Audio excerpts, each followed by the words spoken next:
All right, we're live, we're here, this is happening. Welcome to this launch of On Learning to Heal by Ed Cohen. And my name is Greg Newton. I'm the co-founder of the Bureau of General Services Queer Division, which is the space you find yourselves in right now. The Bureau, the short explanation for the long name is that we are a government agency for a government that does not yet exist. And this is the service that we provide, which is holding this room for queer culture.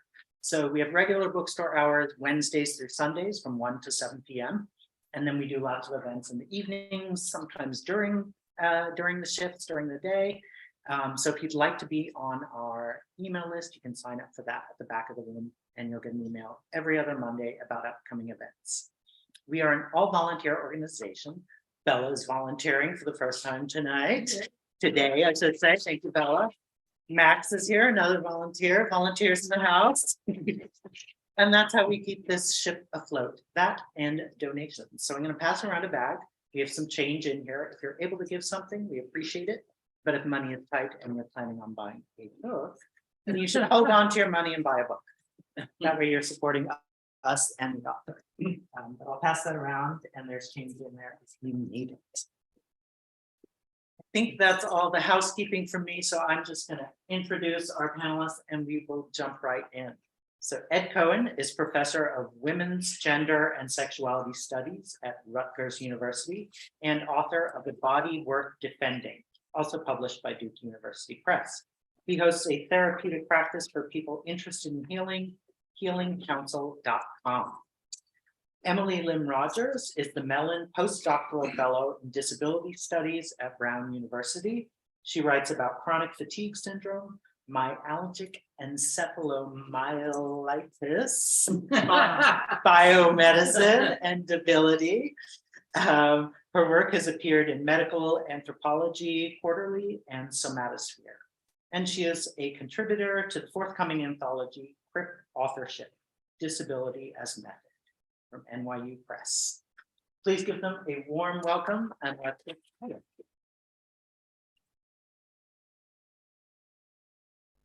All right. Well, thanks everyone for coming, and thanks Ed for writing this brilliant book. It's really like this book was sort of, and I think we're just going to be cheeky and conversational here tonight. So, this book is like a lot of things that I want in a book. Like it really just read my mind about so many things that I didn't have the words for. So really, really deeply appreciative of your book. Oh, I think Stephen is locked out. Push open. Push. No. No. There we go. Sorry. Shit happens. Yeah. So I guess maybe just to start. I mean, one of the things that's interesting about this book is that the way, and very compelling about this book, is the way that it combines memoir with theory. And so I guess we could start off with a question, especially for folks who haven't read the book, about how you came to write this book. Yeah.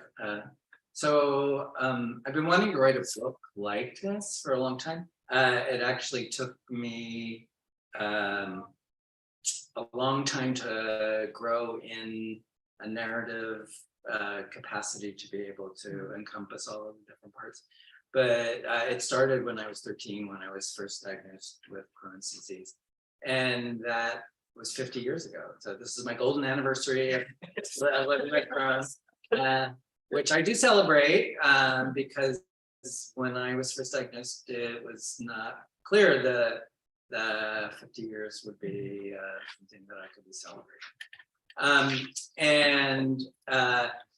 Yeah, I lived under intense medicalization for about 10 years.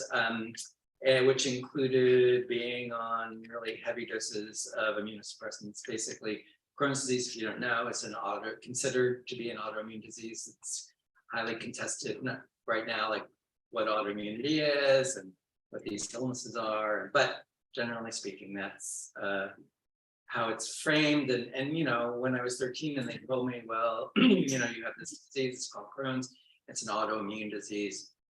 And I was, I had a big vocabulary for a 13-year-old, but autoimmunity like really was not one of my words.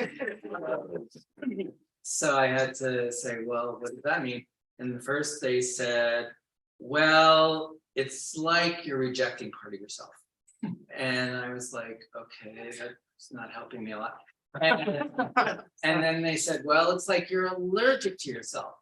And that was also not super clear. So then finally they said, well, it's like you're eating yourself alive. Well, I did get that. It was not a good image to take in, but that's what I got. And along with that diagnosis, I also got a prescription. So I got a description and I got a prescription. And the prescription was prednisone, which I don't know if any of you have had the joy of taking prednisone.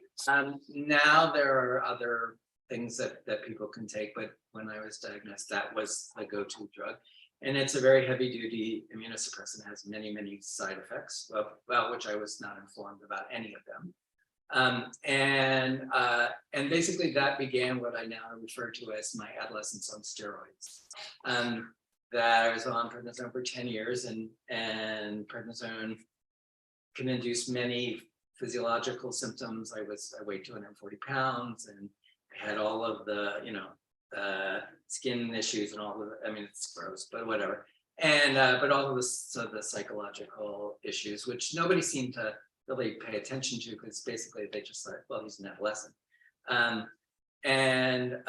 That was, my existence. I had no other way of thinking about it except for the terms that my doctors, gave me to think about it. And I'm old. So, this was long before the internet. You couldn't look it up. There were no support groups. There was, nothing. And so I took all that's in, and that's how I lived. And then when I was in graduate school, I had a very acute episode, which due to sort of medical malpractice, I had a small bowel perforation, which led to major complications. And I had a bleed out. I had a bunch of bleed outs, but I had a bleed out that was a near-death experience. And I had the whole out-of-body thing. And then they saved me. Which, this is not anti-medicine by any means. Thank you, medicine. I'm really. Is that the acknowledgement of your best? Exactly. As I like to say, I'm really happy to be a poster child for your, resources. So after emergency surgery, I was in the hospital for a long period of time because I was massively infected. And during that period of time, I started going spontaneously into trances. And I had no idea what this was. And I came from a family where my mother was a very devout communist. My father was a very devout physical chemist. They were both devout atheists. Matter was all that mattered. But I went into these trances where I would listen to music and I could go into this kind of light-filled space, and I could take the light and I could wrap it around. I had a small bowel resection. I had parts of my liver taken out. Anyway, for the places that were in pain, it was like a buffer. It was like pain management. That was all I thought. And it did freak out the doctors and nurses for a while, because they'd come into my room and I wouldn't wake up. But then they figured out if they turned off the music, that I'd come out of it. And so that was sort of my life. And then when I was leaving the hospital, I had an exit interview with my surgeon, and he said this thing to me that really just seared itself into my brain. He said, "You're the sickest person I've operated on in 5 years who's still alive, and I don't know how you got better so quickly." And that really threw me, both because on the one hand, it kind of interrupted my denial about how sick I'd been. I was 23 and just kind of like, something's happening, but whatever.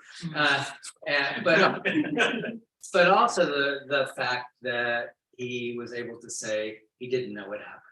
That was like the first time I ever heard a doctor say that. So that experience, like for years, I've worked with that. And the thing is that after that experience, I then had a kind of, I don't know how to describe it. I talk about it in the book. I got a message from the trees that basically, was like a really clear insight that said, you can keep living the way you have, and you'll probably keep going through these kinds of experiences, or you can try to learn another way to live. And I was like, I picked that one. That sounds better. So, and at that point, by making that choice, I was then led to, different kinds of teachers who then really helped me to think about illness and disease in a really different way. Especially a person called Rachel Remen, who is an amazing, she's a bodhisattva. She's an incredible healer. She herself is a doctor. She was a pediatric endocrinologist, and she had Crohn's disease. And when the tension between those two things got to be too great, she quit practicing and started a practice for people with chronic and life-threatening illnesses and what she called recovering doctors. And it was, that was the beginning of like, oh, I could think about things differently. She, really, because she was a doctor, but because she knew that medicine had many resources, but it also had many limitations, that it opened up all these different possibilities. And so, the book really comes out of this seed experience of being very intensely sick, and then having this experience of healing, and then having this awareness that, oh, wait, you can learn to heal. Like healing can be supported, it can be encouraged. There are resources that medicine has no clue about, and partly because it's not medicine's job. Medicine no longer thinks about healing. For more than 2,000 years, healing was medicine's raison d'etre. And then really at the beginning of the 20th century, that kind of drops away as medicine moves from being an art to being a science. And, a lot that many resources. Again, I'm really happy to be here. Thank you very much. But it wasn't necessary that that healing drop away. So basically, this book is structured around my learning curve around healing, and it's also an attempt to understand, well, why has medicine forgotten this thing that used to be its core premise, its reason for existing, but it tried to do. Medicine doesn't try to heal us anymore. At best, it tries to cure us. Yeah. So the book is, basically an attempt to come to terms with that. Like, why did that happen? And personally, because healing became, so palpable to me and so important, I'm trying to share that with other people. Absolutely. Yeah, and a few things strike me what you're saying. The first, just to, I guess the first thing to jump off from was, or that stood out to me the most was, so I'm not sure if you phrase it this way in the book, was that part of what was striking about what the doctor said was also, it was one of the first times that a doctor, right, had admitted that. And so I think what's interesting that points to is what the subtitle alludes to, right, is what medicine doesn't know. But this not knowing, I think in your formulation, is not just about, okay, it needs to study this more, right? But about a perpetual gap. Right.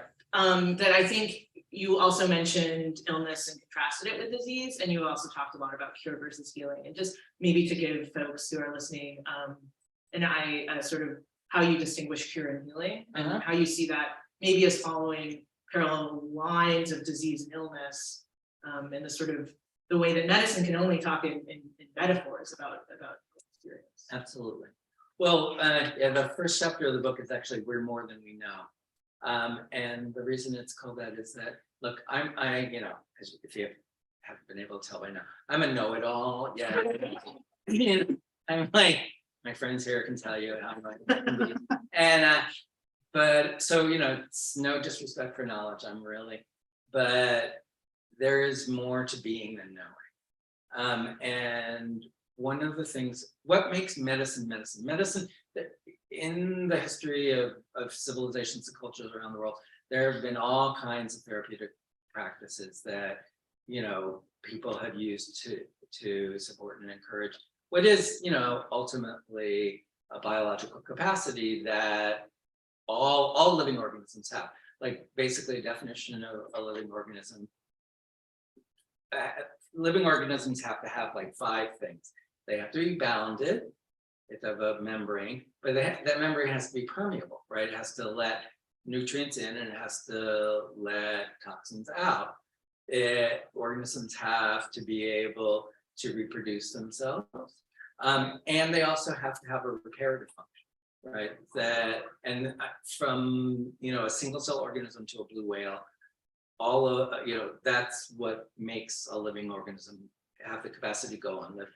Right? And we're constantly repairing ourselves all the time. Healing is happening. Healing isn't something that just happens when you're sick, right? Or it isn't, or when there's a wound. Or healing is a constant part of the experience of living. And cultures have always had ways of trying to invoke that through spiritual practices, through, you know, herbal practice. I mean, just many, many different kinds of techniques. Medicine is one among many. And it was invented at a particular point in time in like the 5th and 4th centuries BCE and in ancient Greece at exactly the same moment that philosophy was invented and mathematics was invented, and like it's when knowledge practices all came together. And what made medicine and differentiated it from other kinds of healing practices was that medicine understood its main resource to be knowledge, right? It's not spirits, it's not a relation to nature, it's knowledge that's the most important. And that's why medicine invented at that point 2 technologies that are still, you know, the hallmarks of medical practice: diagnosis and prognosis. Like you go to a doctor for a diagnosis. Diagnosis means by way of knowledge. Prognosis means knowing beforehand, right?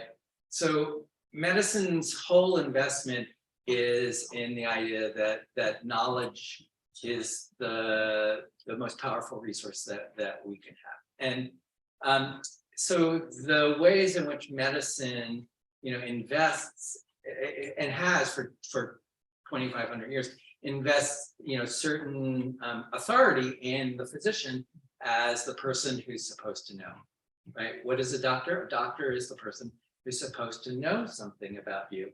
And we desire that.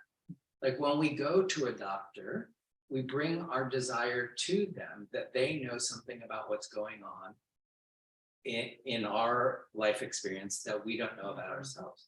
Conversely, they have a pressure, which is that they're supposed to know. Like they are put in a position where they're supposed to be the knowers, and they might not. Like for my surgeon to say, I don't know. I mean, it's become more common for doctors to be able to say, I don't know, but that was almost like a breach of medical ethics, you know, to admit that you don't know, because that's what medicine was about. And so one of the things that, you know, I try to talk about in the book is like, one of the things that medicine doesn't know is that there are things that it cannot know. Mm-hmm. There are things that it might be able to find out, like, you know, with COVID, for example. I mean, it was a novel, you know, coronavirus, you know, it appeared. You know, they were able to, because of the technologies now, to sequence, you know, the genetic, you know, formation of the virus. They were able to, you know, come up with these, you know, vaccines, different kinds of vaccines. You know, they're able to come up with antivirals. All those things are in the realm of the knowable. But, you know, but what they couldn't know and they don't know is like, well, why does this virus whose genome we've sequenced and, you know, who these, you know, vaccines that we've developed, why does it affect different people so differently? Like, why do some people like are you know, in the presence of the virus and nothing happens? Some people are in the presence of the virus and actually it begins to propagate within them, but they have no symptoms. Some people have like a slight cold. Some people, you know, have like serious, you know, bronchial, you know, kinds of pneumonias. Some people it affects their heart, some people it affects their kidneys, some people it affects their toes. Why do some people then have these excessive immune responses where they have these, cytokine storms that then, cause, them basically to have to be on life support? Why do some people die, right? Why do some people get long COVID? Like that, these are things that they do not know, and they will not know, and they cannot know, because in their paradigm of knowing, where there's the virus is the cause of the illness, but that's a really restricted way of understanding something as simple as an infectious disease. So medicine, has built into what makes it medicine, this assumption that knowing is better than not knowing, and that potentially it can know everything, right? It given enough money, it can do it. But, that's why, you asked about the distinction I make between like curing and healing. So medicine's aspiration only in the 20th century, like curing is a new thing, right? I mean, medicine couldn't cure anybody of anything. I mean, basically until antibiotics. I mean, that was the first effective medical technology. And that was only in the 1930s. So less than 100 years, like just about 100 years, less than 100 years. And so curing is a really different thing than healing. Curing basically is the fantasy, really, that someone could be having an experience that's deleterious in some way. It has compromised their capacity as an organism to do the things that are necessary or that or pleasurable or valuable to them, and that those symptoms then have brought their attention to something about their experience that they would like to change. And the fantasy of being cured is that somehow that could be just magically reversed, and you could go back to what you were before, as if nothing ever happened. Like you had no experience, and you and you learned nothing, right? It was just a blip. Like that, the fantasy of cure was like, something happened, but it doesn't matter. I've moved on and I've gone back to what I've been healing. I mean, that's why the book is called On Learning to Heal, because I really feel like that healing, I mean, the way that I describe healing is the vital capacity that we have as living organisms to enhance the quality of our lives and the conditions within which we live. So healing refers not just to a physiological process, it can also refer to a political process, a psychological process, a spiritual process, and at this point, an environmental process, right?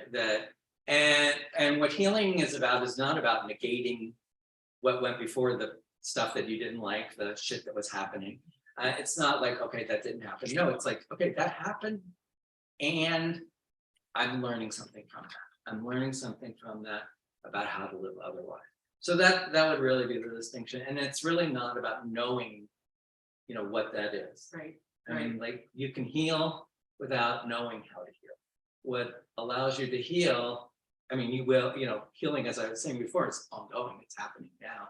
But what enhances that is if we desire it and if we value it. Those that kind of attention enhances those capacities. So it's like to desire to heal in some ways is already beginning the process of learning.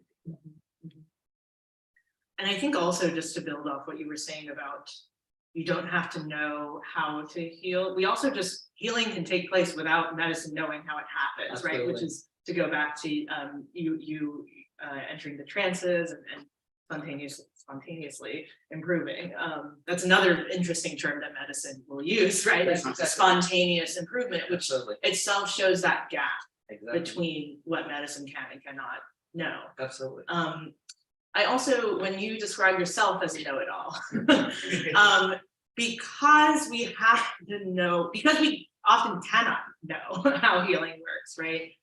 In the book, you talk a little bit about your resistance at first to these alternative modes of living and of understanding illness. you, I think at one point say you had to relax your cynicism. Mm. So I'm wondering how, the book is a grappling, it's not only a making sense of your own experience, it's also clear that you're grappling with sort of intellectual paradigms as well. It's also interesting that much of the book is narrated while Ed is in graduate school, and that's actually when you find the therapist who eventually leads you to these healing techniques. So I'm wondering for like the eggheads in the room, how yourself as a know-it-all actually made you sort of resistant to this idea of healing, and how you're grappling with that in the book. Absolutely. Well, that was the major thing that I had to learn was that there was more to life than I knew. And I was very fortunate in that regard. As I was mentioning before, Rachel Remen, who was one of my main teachers, and I always want to acknowledge her. Because she was also from a know-it-all family of physicians, and her mother was the head of the public health in New York, and she went to Cornell Medical School, and she did a residency at Sloan Kettering, and she was and she was on her way to being the head of pediatrics at Stanford Hospital. But then her experience of having Crohn's and then having this medical practice and the tension between those two led her in another path. And when I met her, she was the first person really to kind of suggest to me that, there was, great things that that medicine and bioscience, many resources, that they provide, but we're much more than that. And what she added into the mix was the power of the imagination as a healing resource. That was one of the things that she worked with. We could think about that in lots of different ways, using different kinds of metaphors, using different kinds of framing. She worked with guided imagery, but because it was like, for me, because I was in a know-it-all, because she was like a Stanford doctor with an Ivy League degree, and and she was saying to me, based on her experience, that science doesn't know everything, especially, I don't give you my whole psychobiography, but my dad was like Mr. Science. So, my super ego was like way into the science will tell me everything I need to know. So, so that was a big struggle for me personally. And one of the reasons it took me so long to write the book was to kind of actually admit that, I've been an out, queer academic for 40 years or whatever. And, it was much easier to do that and, admit that I do these kinds of woo-woo, kinds of, movement, meditation, chanting, undulation, kind of base practices. So the thing is that, obviously I have a split investment. I have a big investment, in knowing and being an academic and doing that thing, and I do it really well. But on the other hand, also then coming to terms with, but there are limits to that. And there are other ways. And that's sort of part for the eggheads in the room. That's why the first chapter is we are more than we know. Like, nothing wrong with knowing, but there's more to it than that. Right. And actually, for all that the book does to excavate our understandings of what medicine is, it actually, with what you're saying now, it actually doesn't over theorize your own experience. I think it's one of the real assets of the book, right? It doesn't attempt to know or master actually how this process works, or even frame it in terms of politics. And that's what I'm going to ask about next, because some of the resistance, curious about what this resistance was, right, to the woo practices. And some of it was that you were a vulgar materialist in the book. And I've been accused of that as well. So I'm very curious about this, because I think that most people have faith in medicine until they don't, right? And they don't for various psychosocial reasons. And sometimes I found in myself that I have a huge resistance to this. I really do not like Californians. I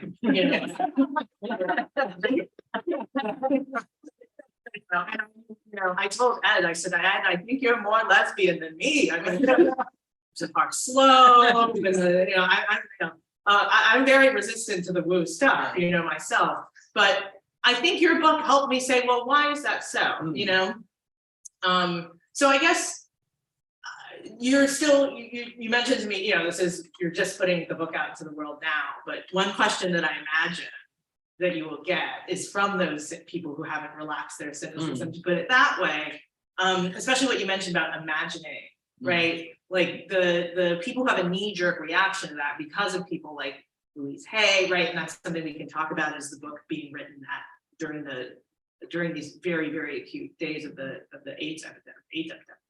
So I'm wondering, what would you say to those people? I know you emphasize that you're not anti-medicine, but it's not, these are not necessarily, so let's just say people on the left, let's just in broad strokes, the type of people who will be listening to this right now, many of whom say that's hogwash, so that's to say, oh, you can imagine, they will paint this in two broad strokes, but to say, oh, you can imagine yourself getting better. I mean, that's a real flattening of it, but this is how people might receive it, right? If you can imagine yourself getting better, then that means it's your responsibility. And healing is something that actually is an intrinsic capacity of us. That does not mean you're saying it's people's responsibility. But I'm curious about this way that I've seen it in my life too, right? My politics almost is sort of reverse engineered into what medical paradigms I believe or don't believe, right? And it's interesting that we can be resistant to this imagination thing, in part because of all the nasty ways it's been used. So that's more of a comment than a question. We're having a convo, I guess. Yeah, no, absolutely. No, so so from my mother, I got the dogmatic Marxist. Yeah, this was way out of my wheelhouse. But I think that it's important for us to understand that medicine and the history of kind of bioscientific technologies themselves have particular kind of material histories, right?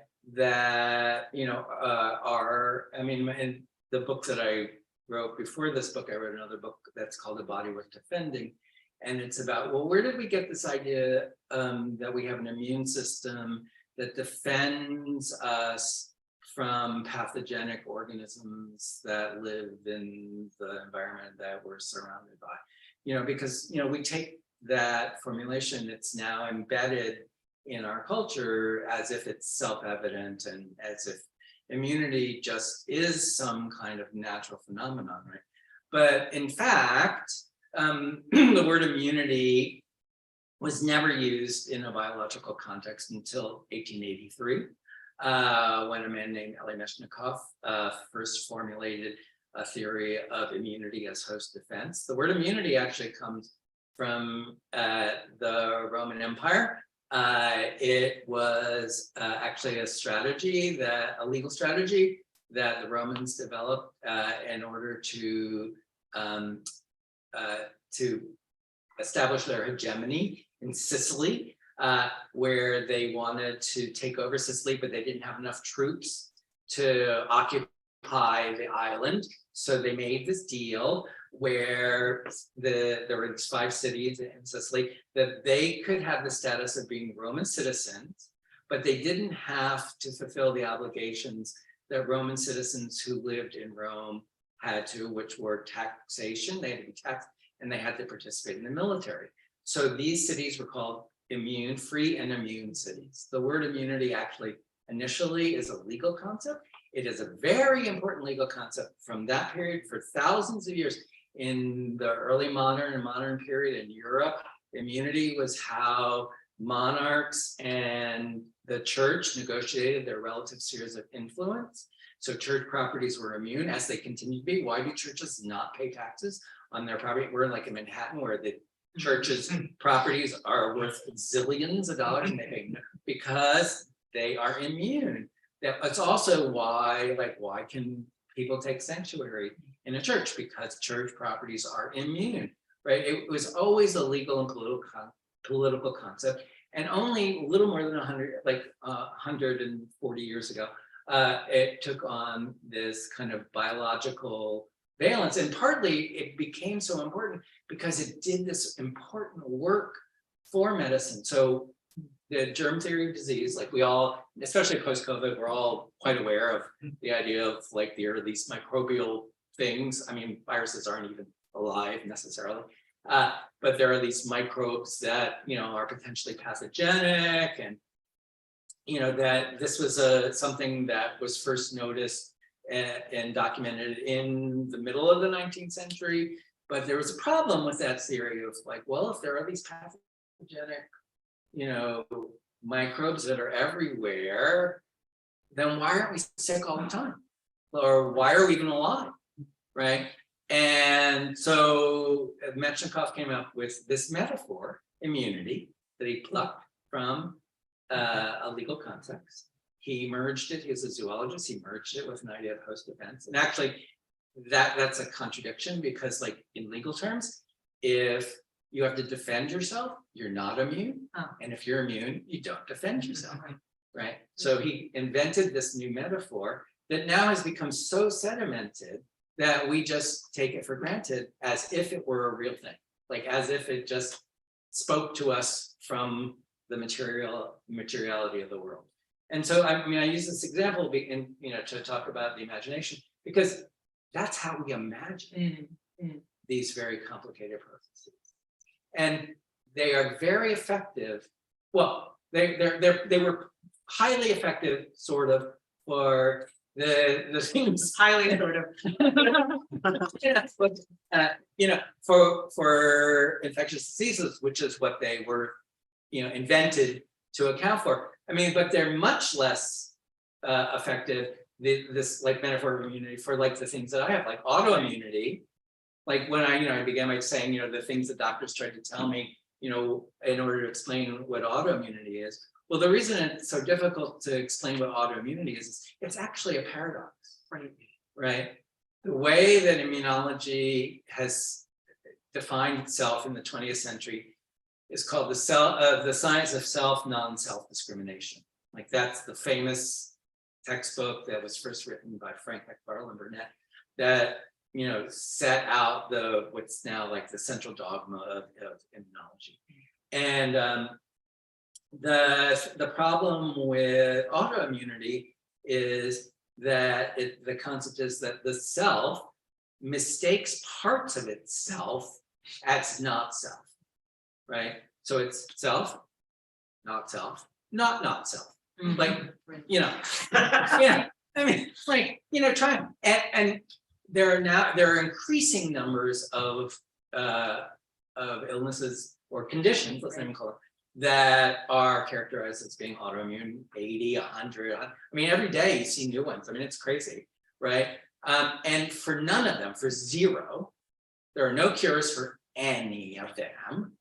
And for all of them, at best, they can do symptom and pain management by doing immunosuppression.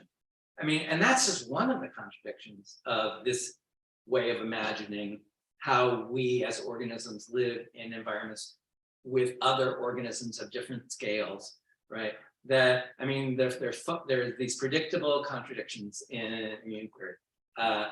Autoimmunity, cancer, right? That's another one. Why, like the immune system is supposed to keep us from getting sick, but then how come our own cells then become the basis for our own pathologies, right? Pregnancy is another good one, right? Why is it that the maternal body doesn't, you know, defend against the fetus? Another thing is called host versus graft disease, which is a little weird, but it has to do with transplantation. And the last one is commensal bacteria, which, you know, in the last, you know, and now we all know about the flora and fauna of the gut, which, you know, again, I mean, like, see, this is where my know-it-all shit comes in. But I mean, it's insane. Like these things that, you know, like when they discovered like when they discovered the enteric nervous system, like, okay, like how long have they been doing autopsies, whatever? In the 1980s, 90s, they started giving, doctors started prescribing SSRIs for people with depression. They don't know why it worked. There's another thing. Medicine does all these things and gives us, they don't know why they work. Well, 80% of serotonin receptors are located in. Yeah, 90. 90. Yeah. But Inflation. I mean, but so they started giving people SSRIs, and then they started having all these bowel symptoms. They got constipated, they got diarrhea, they got gas, and whatever. And so they started looking at the anatomy of the gut again, and then they discovered, oh, guess what? The gut has all the same neuroreceptors, makes all the same neurotransmitters as the brain. And so suddenly they're talking about the gut-brain axis, right? Okay. Well, people have been saying, listen to your gut. What does your gut say? I mean, like we all knew that, for before medicine, decided that this was like a real thing. Similarly, the microbiome. So that was another, only after they developed the Human Genome Project and they developed these technologies of high throughput analysis of these microbes, that they were able to kind of go, oh my gosh, the microbiome in the gut does all of this different kind of work. And that, the microbiome affects our, not only our physiology, but also our psychology. And so now we have the gut-brain microbiome axis, where there's like this constellation of things. Basically, if you step back from it and you can say, well, what are we watching? We're watching the way in which medicine transforms its imagination. Right? These are concrete ways. They're based in, with kinds of empirical science. They make claims, but these are still ways of imagining what our experience is. And it's one of the things I think, I don't know, it's sad, but it's, kind of interesting in relationship to people who are trained to be doctors, is what happens is that their imaginations are trained or entrained in a particular kind of way. Like what they have to buy into in order to assume that position is they have to buy into what we could call like biochemical reductionism, like that everything about what it means to be a living being can be explained in terms of the principles that underwrite physics, chemistry, and biology. And those may be necessary things, but they may not be sufficient. Right. Rebecca, Are we in the point where we can ask questions? please. Well, I've known Ed for a long time. And we're disease twins. Yes. So no, we are. We ended up at Stanford at the same time with severe, unknown kinds of illnesses. So we were meant to be siblings. So thank God, and we've been in each other's life ever since. But I've heard you talk about so much of this. I've read a copy of the book. It's not, it's been moved around since then. But I'm beginning to think that these imaginative ways of describing things, which went all the way back 2,000 years, they didn't know, there were vapors or they were, so whatever we didn't know, then we had an imaginative description, a narrative. So when we talk about it in the woo-woo land, we assume the woo-woo land is the imaginative field. But I'm beginning to think maybe it's exact opposite. Like when you talk about knowledge production, actually, the more that science, which is the knowledge producer, actually finds out, like, oh, wait, it's in the gut, then we're finding that those imaginative stories we told have got us stuck. So those doctors, like, we can know things from Chinese medicine, we can know things from the kinds of work that Ed and I have done, and we know them for years. And yet I listen to medical students and they are talking about the same stories of immunity. Ed's book's been out. How many years has your book been out? Well, the first was that one, but yeah, a long time. Has had no impact on the way they're teaching immunity. And so those old imaginative stories are actually sticking people. And those of us who are saying, wait, we don't know what's going on, and we're going to try all these other things, and they're working, nobody's listening to, because they're stuck in an old story. So I'm not sure whether what I'm trying to say, but it seems like I get more and more excited the more science actually discovers things that we knew all along. So where is science and where is imagination? And I don't think of it like woo-woo California creativity. And what Ed and I did, which is in the book, but we did work with breathing and cellular movement and everything. Well, of course, it makes perfect biological sense that when you bring more air into your body and more oxygen, that you're going to create a healing environment. So I'm just, Yeah, no, absolutely. And the point is that imagination, from my perspective, like metaphor, is just an intrinsic part of how it is that we make meaning. I mean, Nietzsche says, in one of my favorite essays ever called On Truth and Lie in an Extramoral Sense, that, basically, and it's a critique of science, and it's basically saying truth is the forgetting of metaphor. Like when we say something's true, we forget that it's a metaphor. Yes. And that intrinsically what we are as human beings is creative. And that what these paradigms do is they restrict the capacity for creating new metaphors. And that's when we discover new things, then we create new metaphors and we expand the field. The problem, I would say, in terms of scientific metaphors, because first of all, a lot of people who are in science, not everyone, and this is not hegemonic, but it is dominant, the idea are really resistant to the idea that science relies on metaphor, that metaphor is an actual constructive part of the knowledge practices that are constituted as science.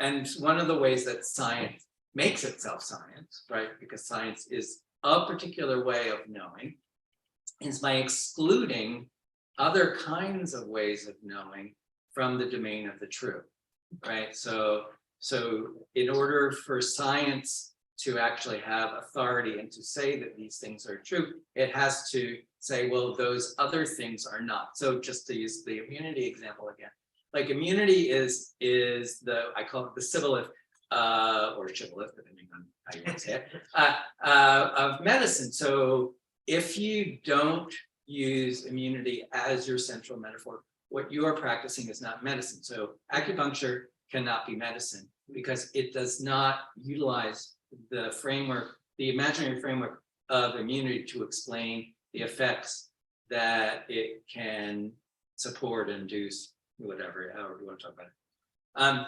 So one of the things that the book is, and I say this at the very beginning, the book is an attempt to do what Foucault calls the insurrection of subjugated knowledges. Like there are all of these different kinds of practices that are effective, that are found in cultures around the world and do all different kinds of work. But insofar as medicine has become this authoritative discourse to which we attribute, let's put it this way, from which we desire certain kinds of knowledge formation, that these other things then become woo-woo. Like what's woo, right? So, and the problem, to go back to Emily's original question about the politics of it, it's very difficult in this historical moment because of neoliberalism and because of the profound individualism of all of these paradigms. Immunity is, in my previous book, basically I wanted to understand how did we come to this crazy idea that to be a person means to have a body, where like a body is a possession, right? And it's a thing, because, if we just want to use a different way of imagining it, different sets of metaphors, it seems to me much more accurate to consider that as living organisms, we're events, right? That we're localizations of, we are localized transformations of matter and energy that are situated in time and space, right? We're processes. We're not a thing. Nobody has it. I mean, like when I say to my students, it's like, well, who has the like you say I have the body. Who has who? Like, what does that? So I think it's like not again like as I was the woo unfortunately is articulated within the same domain of individualism, Right. that that medicine has been formulated within. And we were talking about this earlier, like I have this weird kind of historical kind of coincidence, which was that at my sickest I was in the hospital at exactly the moment that AIDS was first recognized as such. Like I literally was in the hospital really, really, really sick before I had my final bleed out. And the infectious diseases team came around because they didn't know what was wrong with me. And they had just read the CDC report on the 6 cases in LA or whatever. And then they come to me that, because there's like the med students at Stanford, you can imagine like how they're just like, okay, now we got one of those cases. Okay, let's see him, right? Yeah. And I'm like, okay. So, and I'm 22 and I've been incontinent since I was 13, and really like sex was not like and I was on prednisone, right? So, sex was not a big part of my life at all, right? And so they come in and they're like, okay, we just read this report. It seems like it's affecting gay men. We think it might be sexually transmitted. Do you think you might have it? And I was like, so I don't spontaneously, I said, not unless you believe in immaculate infection. And we all laughed. That was my best medical laugh. But it was this conjunction where like there was this acquired immunodeficient syndrome that was happening at the same time that I had an autoimmune disease, which is autoimmune diseases are basically like excessive immunological, so it's sort of like, and yet there was like this weird mistaking of it. And in that, moment, once I had my miraculous healing experience with the trances and I started doing all the healing, I started working in hospice in San Francisco with people who had AIDS at the very beginning of the epidemic, which was so gruesome. It was unbelievable. I mean, people were just dying immediately. I mean, it was just horrible, right? And Louise Hay was this person who was the one who, many gay men were flocking to because she was doing this thing about, you can imagine yourself better, and it's like, it's, if you, and the implication was, and if you don't imagine yourself better, it's your fault. Like and that is just so horrible, it's not even, but the thing is that it's in this paradigm, it's the same, it's like a parallel paradigm to medicine, right? Because it understands the phenomenon in terms of individuals, right? I mean, even like an infectious disease, like I say this about COVID, right? And the same thing is about AIDS or any kind of infectious disease. I mean, COVID shows, and AIDS showed that individualism is biologically counterfactual, right? The word contagion actually means touching together. We are connected all the time, right? And we knew that, like, that's why I like the COVID example, because like one of the first things we were asked to do is not touch each other, right? And the not touching each other showed us how much we touch each other all the time, right? And so the problem with so much of the woo or the goop or the whatever is it's not necessarily the strategies that they're suggesting or the technologies that they're introducing. it's the individualist paradigm that they're using to sell, right? And in those paradigms, they don't recognize, and this is one of the things that, you know, I like to think about healing as having a capacity to remind us that we're always already connected. You know, like we are connected to other humans, but we are also connected to other non-human beings, and we're connected to the biosphere, and we know that toxicity can happen in all of those different domains, right? And so that's why, like what you were suggesting, I think is really important, is to think about, well, the politics of it. There's no necessary politics to the woo, right? Right. There's only an implied capacity to be appropriated by, you know, certain assumptions about what it means to be a living organism. And those are historical, those are political, those are economic. But they are, to go back to what we were saying before, but they're ways of imagining ourselves, and they are also transformable. Like they came from somewhere. I mean, we only started humans, qua human, whatever that means, only started thinking of ourselves as individuals at the end of the 17th century. I mean, before that, we were souls. Well, at least in a European context. I mean, in other cultural contexts, there are other different, and the idea that you had a relationship to yourself prior to any other relationship to other beings. I mean, for most of human history, that would have been anathema, right? For most humans who have ever lived, what existed first was the group and your place in the group. And then your particularity, you know, came out of a fundamental sense of being part of something else. And that something else wasn't necessarily just a human something else, right? I mean, as you know, anthropology shows us, I mean, you know, like it was part of a, you know, planetary context, you know, which could be local or global. So you know, woo can have different politics, but I totally get the resistance. That's like for sure. Should we take another question? Let's see. We have some time. A deal of time.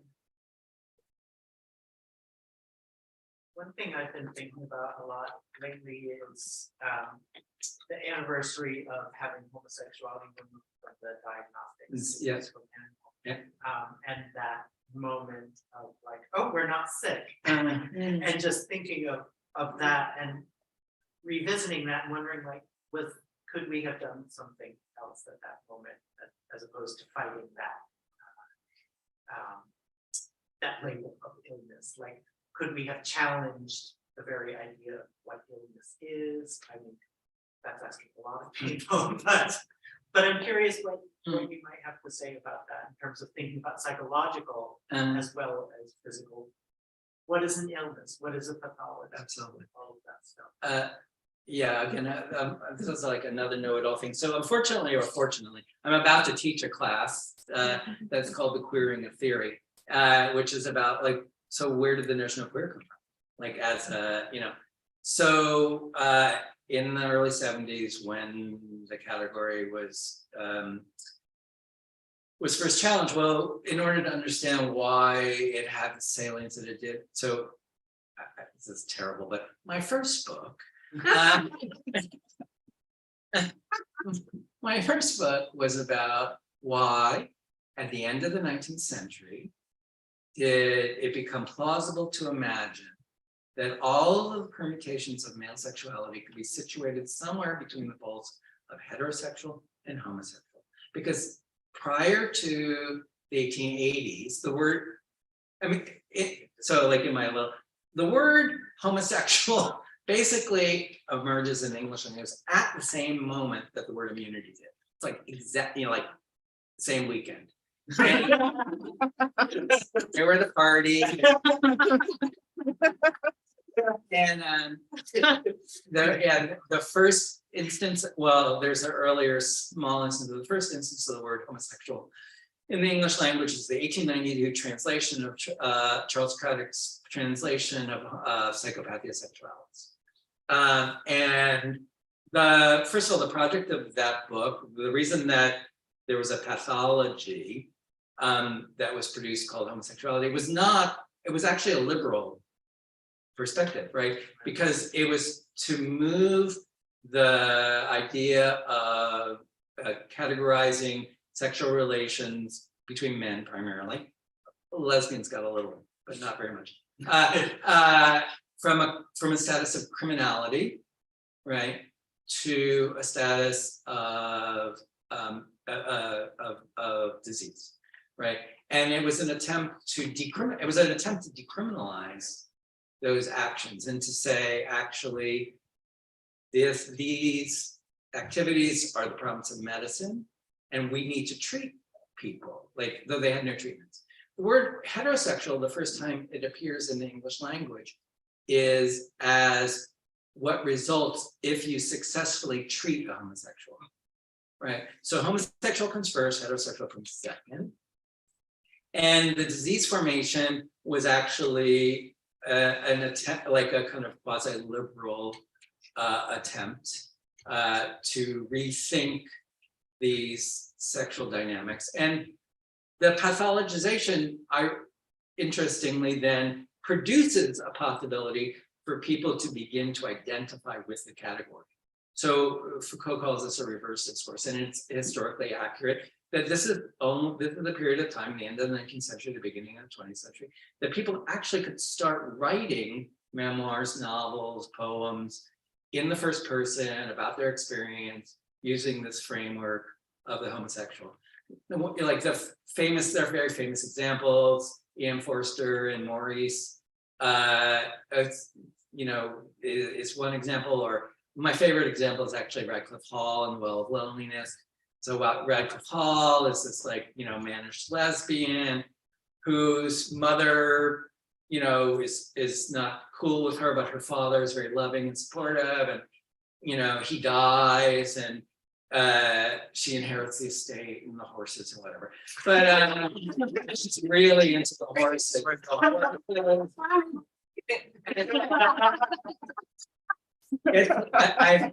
it a bunch of times. And so what happens is she goes into her father's library after he's dead, and she finds Krafft Ebing's, the Charles Craddock translation of Krafft Ebing, on his shelf, and she pulls down and it opens to the page where he describes a lesbian. And she's like, well, and it's actually the page where he describes a homosexual woman. And she's like, oh my God, that's what I am, right? And so when the depathologization occurs in the 1970s, the problem was that it had been instrumentally used in different ways, right? It had been used to pathologize, but it also had been used as part of this reverse discourse, right? And and it happened in relationship to this, I forget which psychology association, or, Mark was one of the 7 people. Oh, at that conference. Who pushed it. Yeah. And so I don't know at that historical moment. I mean, that's one of the things is like, why did the things that occur at the moments that they occur occur? This was like a challenge to a dominant way of imagining an experience that, was pathologized on the one hand, and but also became the basis for self-narration on the other. And But so it wasn't in the 1970s when it was 1970 actually taken out of 73, the right? DS. yeah, 73. But when it was taken out of the DS, wasn't that a little bit later? No. No, It was 73. Can I just add, so that it was, the historical context is so important because there was a broad challenging of psychiatry at that Right, moment, right. really broadly. So this was just one of many ways in which the whole concept of psychiatry as a tool of normalization and enforced Right. conformity and Right. of that it was a very depoliticizing way to claim some kind of space that wasn't criminal. So people were very smart, I think, about, a lot of people really were very smart about the history. They knew, you know, what people had been negotiating Right. with that. And they also really recognized that diagnosis, in fact, hadn't protected anybody, the people from the criminalization, right? So anyway, but I think that broad context around the way in which illness categories are always also categories of conformity and expectation is important. No, absolutely. What you're And, talking about. and it's also it's slightly like, because like, so as you're saying, it's part of the anti-psychiatry movement. Right. And, but the categorization is slightly different. And you think of like, people didn't necessarily want to narrate themselves as being like use schizophrenia. Mhm. Like, you know, I mean, like homosexuality didn't operate in the same way that schizophrenia did, although there were many people who were challenging Absolutely. schizophrenia at exactly the moment. So your question, I mean, like how do we recruit these ways of imagining our experience to produce different kinds of effects, right? It's really, and you know, as Beck's saying, people were very smart about it. I mean, and that was the beginning of a period of like challenging all of those kinds of pathologizations of mental illness generally. And as we still know, I mean, these categories of mental, I mean, so like just to, like, we don't call it things mental diseases. Right. We call them mental illnesses. Right. Because there are no, there's no etiologies, there are no facts. Basically, but you know, so it goes back to that thing that I was talking about before, but what do we think about, how do we think illness and disease differently? So long as I'm known for my long possible. Segue into a question that I've had about the way in which, again, like, what does the disease category, what does the medical channeling of these things facilitate in terms of a livable life, right? And I think about the wonderful array of practices that you can engage in that are about healing are completely without any kind of support structure for accessing those, right? So one of the things that is, and maybe, I'm sorry, I came in late, so maybe you guys talked about this some early, but I think a lot about, you know, insurance and about access and about the kinds of things that are and aren't inside of that. Right. And I think, you know, all the different kinds of parallels to think about it at this moment in time, the extraordinarily high proportion of my students that have disability diagnoses that enable them to get the kinds of academic supports that and to get the kinds of flexibility around learning that we really ought to be providing to everybody, whether or not there's a diagnosis, right?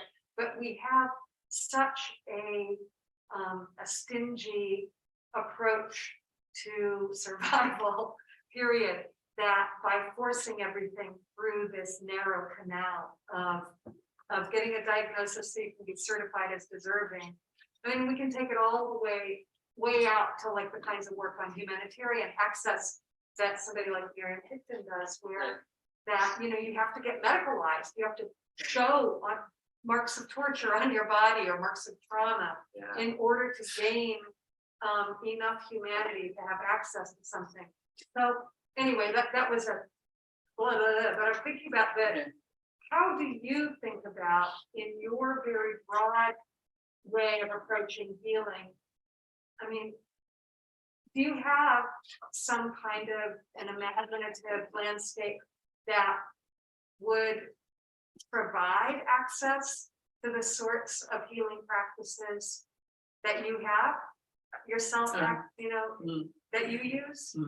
Okay, so I'm going to say something briefly, and I'm going to let Emily, because Emily's whole thing. This is my show. Okay. And this is where we actually, I don't think butt heads, but this is where, to me, this is where the friction between our intellectual projects actually comes up, to me, anyway. but that's like a teaser of what's to come.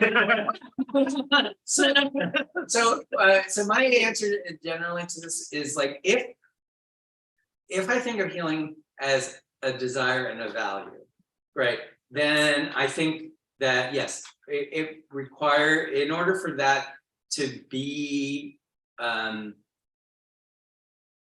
shall I say, manifest, in order for that to be incorporated in the ways that we live in the world, it would fundamentally require profound economic, political, psychological transformation.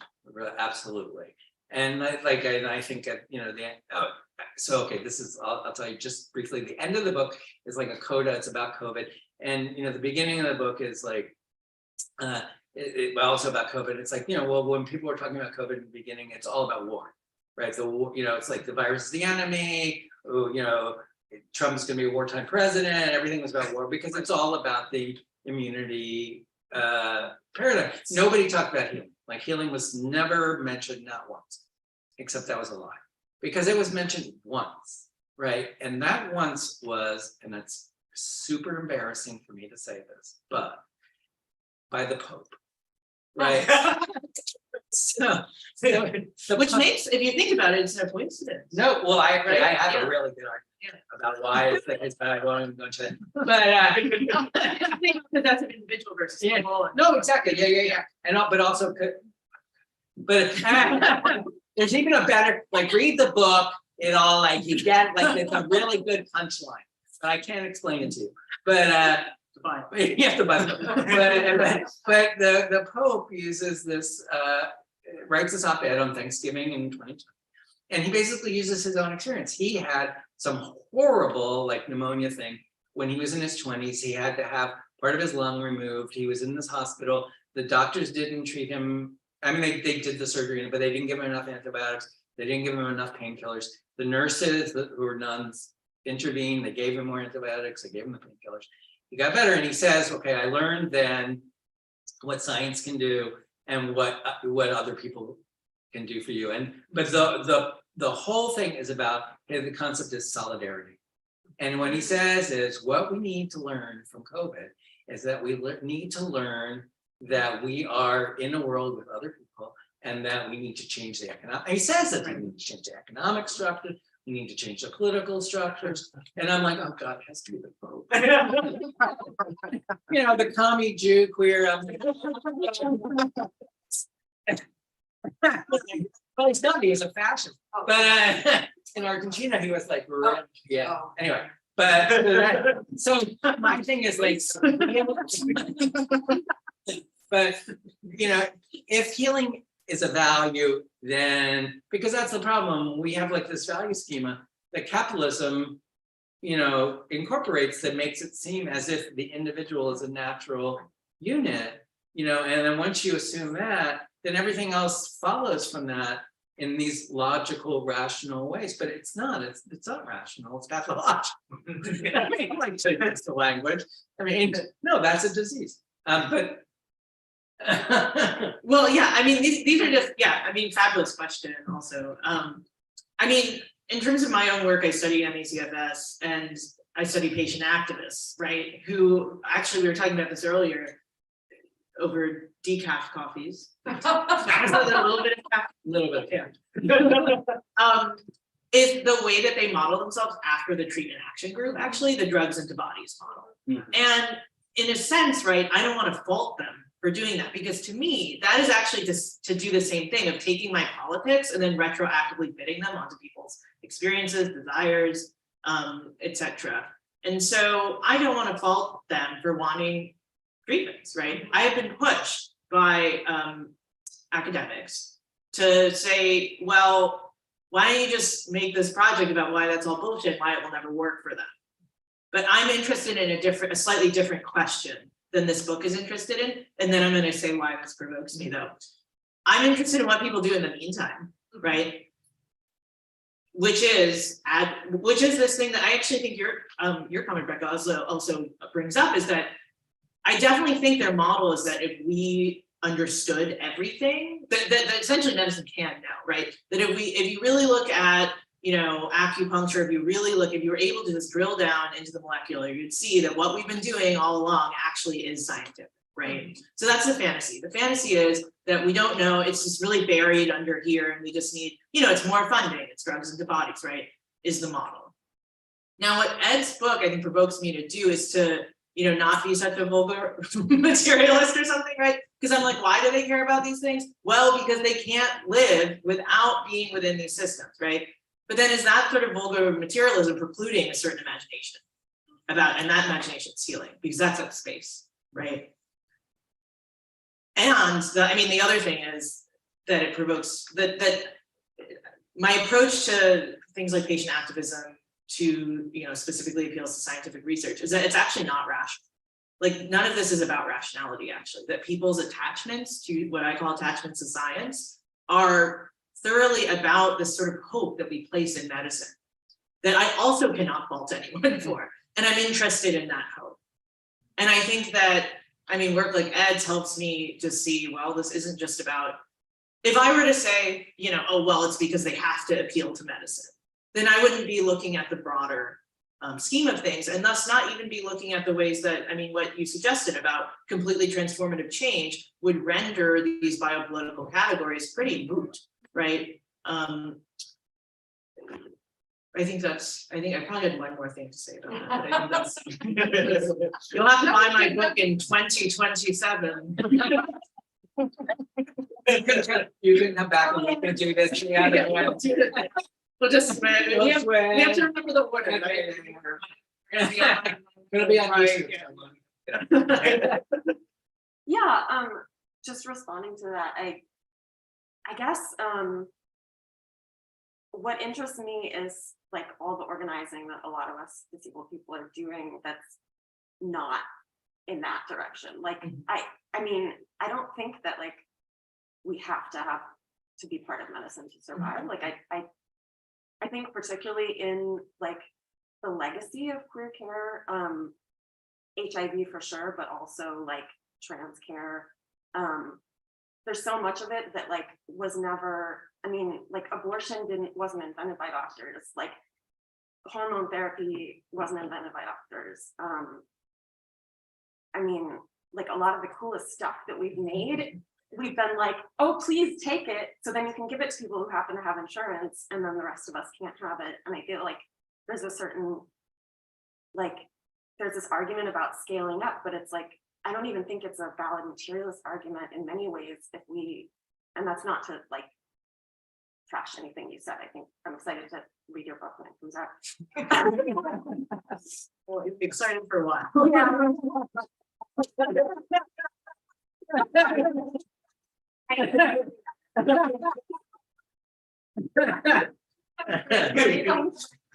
Like there is a lot of capacity for building really cool stuff, and I think that scaling can be done in a micro way, like a very grounds up, where there's like lots of very contextually different things going on. Yeah, I don't know. I just feel like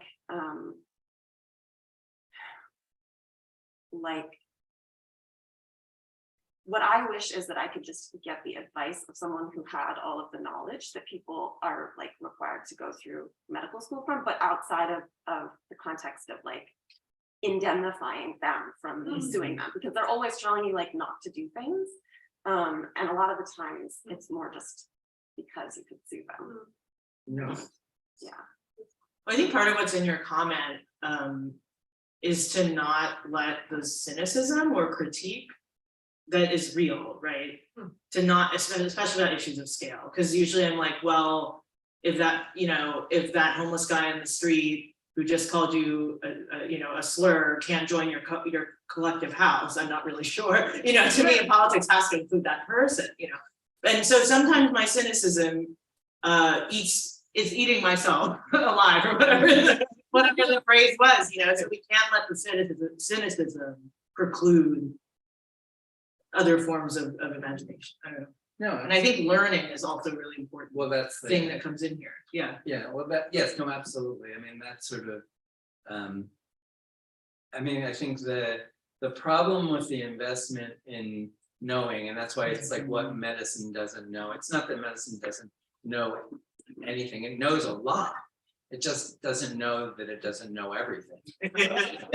I mean, that's but that's why, and sometimes knowing can preclude learning, right? I mean, because like what you're suggesting is, I mean, the reason that doctors don't many doctors don't maliciously say these things, but they have an investment in knowing, and it's a financial investment, but it's a psychological investment, it's an epistemological investment, and also they've gone through this torturous training that isn't just in their heads. I mean, those internships and I mean, that's like a boot camp. I mean, When you talk about eating yourself alive, they literally make these two of my cousins, I mean, they're literally being eaten alive in medical school to learn how to heal. How do you know how to heal? It's when you're being brainwashed.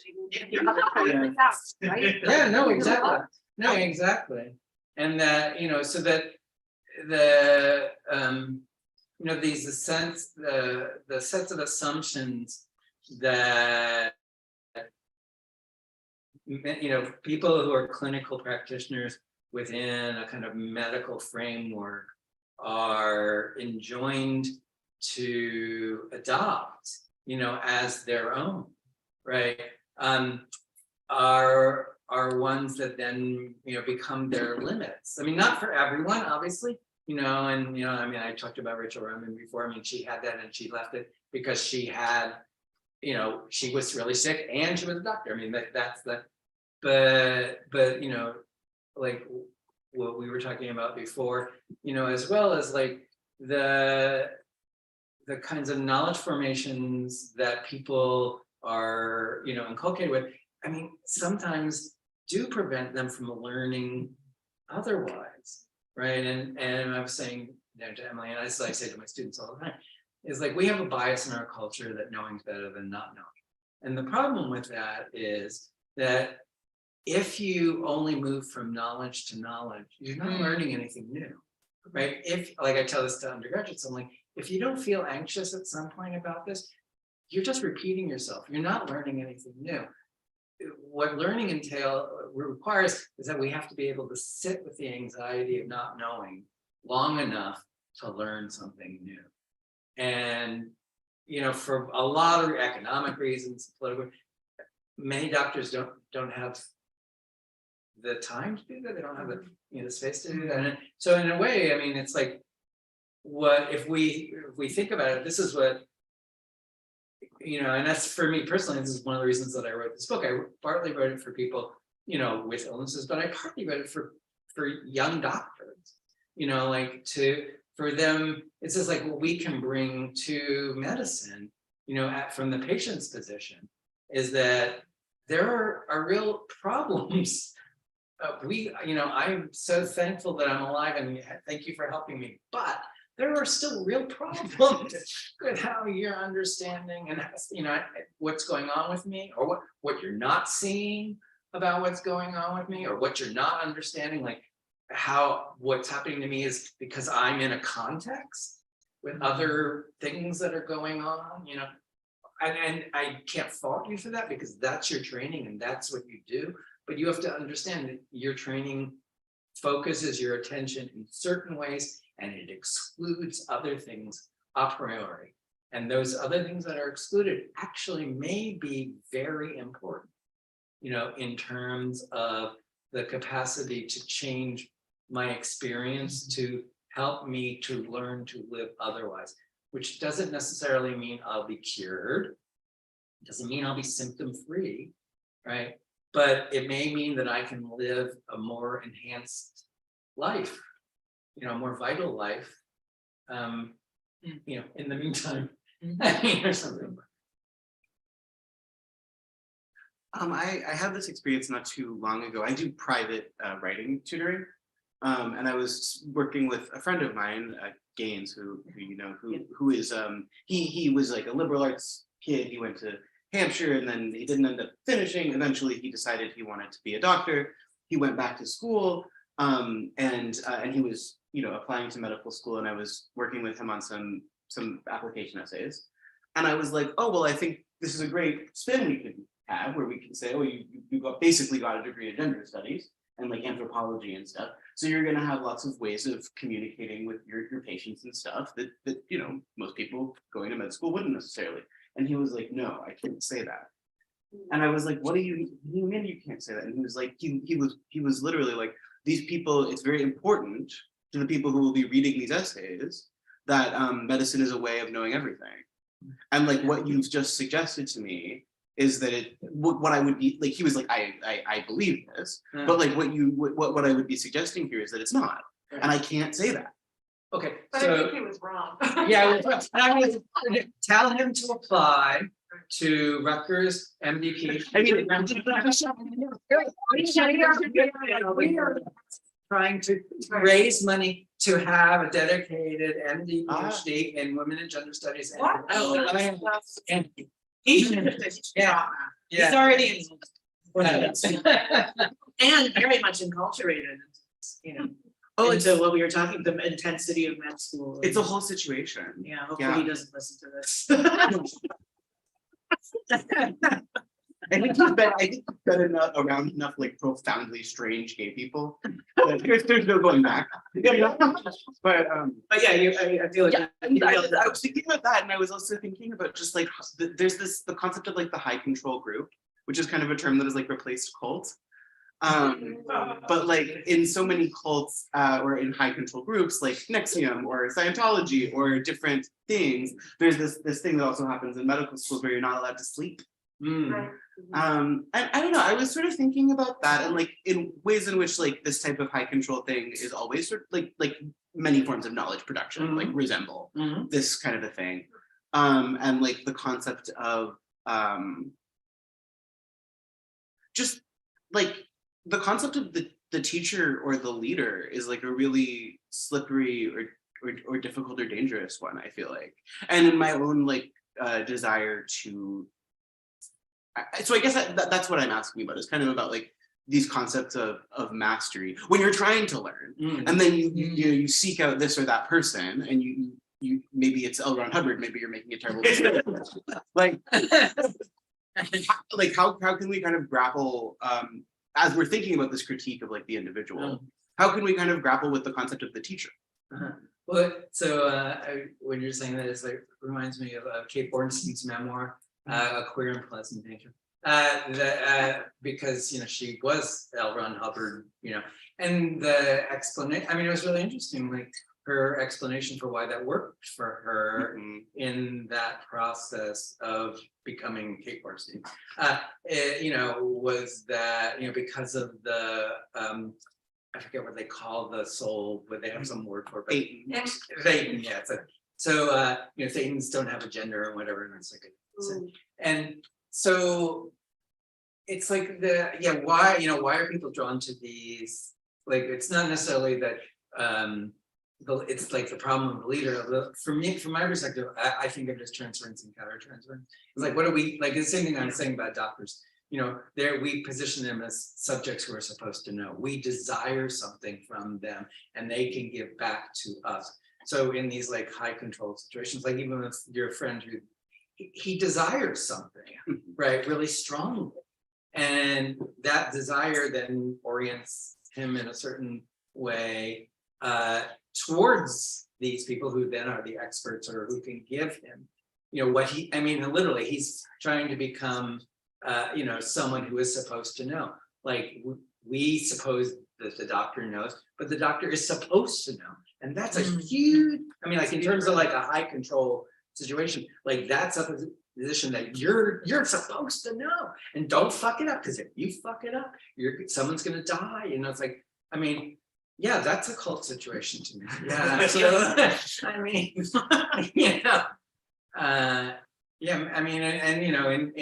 in the book that I actually wrote, there is actually a part of it is about the history of medical training and why in the 1920s, medical schools were not like this, until like basically the 1920s, after the Flexner report. Until the early part of the 20th century, medical education was heterodox in the United States. There were many different kinds of trainings. There were African-American medical schools. There were, you know, homeopathic schools. There were there was osteopathic, thank you.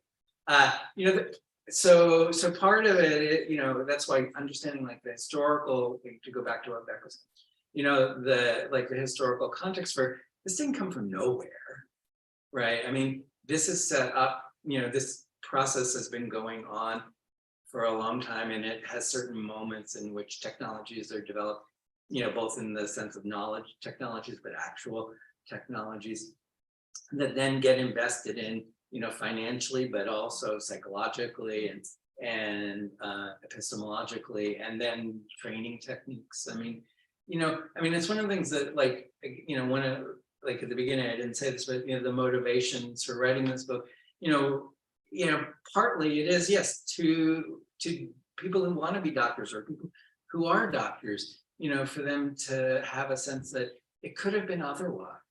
Like there is another world, you know, there is another way of being. It doesn't mean you have to give up, you know, what it is that you've learned. It's not, but it's to understand there may be more. Yeah, there may be more that you could ask for, that you could learn.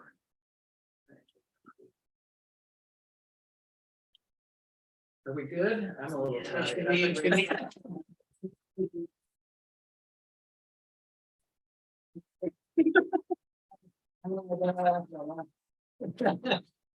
Thank you both so much. Thank you.